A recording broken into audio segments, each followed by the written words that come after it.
Now, to work from expanded notation to standard form is a little bit more difficult, I think. We still start with this first digit, which is a 9, but before I write down any digits, I look at the biggest place value right here, and I count up how many spots there are in the largest place value. So let's count 1, 2, 3, 4, 5, 6, 7, 8, 9, 10. So there's 10 spots in the largest place value. So I'm going to put 10 blanks. 1, 2, 3, 4, 5, 6, 7, 8, 9, 10. Now I look and I see that I have a 9 in the 1 billions spot, so I put a 9 right here. And then I move on. I have a 4 up next, and it is in the 100 millions place, which means it would go in the millions house, which is right here, okay, in the 100 spot, so it would go right here. Then I move on to my 3 in the 10 million spot. So it's in the 10 spot in the millions house or whatever. It's in the 10 million spot right here. Then I move on to the 6, and that's in the 1 million spot. So that goes here. Next up, I should be dealing with my thousands.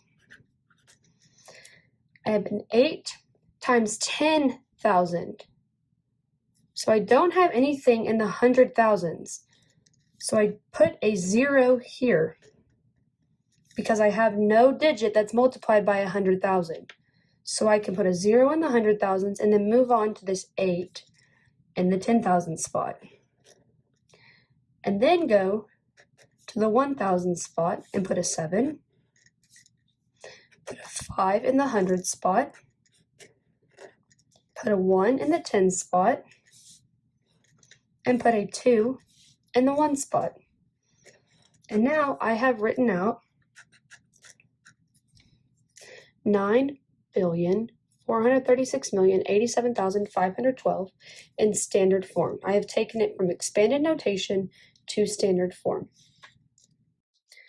All right, so the steps for place value are: number 1, you look at how many places are in the largest place value. So we know that this first one right here is the largest place value, and the place value is what the digit gets multiplied by. So we look at how many places are in this largest place value, and we found out that there were 10 of them. So we go through and we do number 2. We draw that many blank spaces. So we draw 10 blank spaces, okay? Because there were 10 spots in this. Now we fill in the digits to match their place value. So I have a 9 in the 1 billion spot, so I put a 9 in my 1 billion spot here. I have a 4 in the 100 times 100 million, so I put a 4 in my 100 million. A 3 in 10 million, so I put my 3 in the 10 million. 6 in the 1 million, so I put a 6 in the 1 million. I have an 8 in the 10,000, so I put an 8 in my 10,000s. A 7 in the 1,000, so I put a 7 in the 1,000s. 5 in the hundreds, 1 in the 10s, and 2 in the 1s. Now I go back and I look at what place values weren't represented, and I can put in zeros there. Now, my final step is to go back and check your work. I'm going to go back and make sure that I have a 9 in the billion spot and that this is a billion. I have a 4 in the 100 million spot and this is 100 million. And I'm going to go do that with each digit until I make sure that this number matches what this says.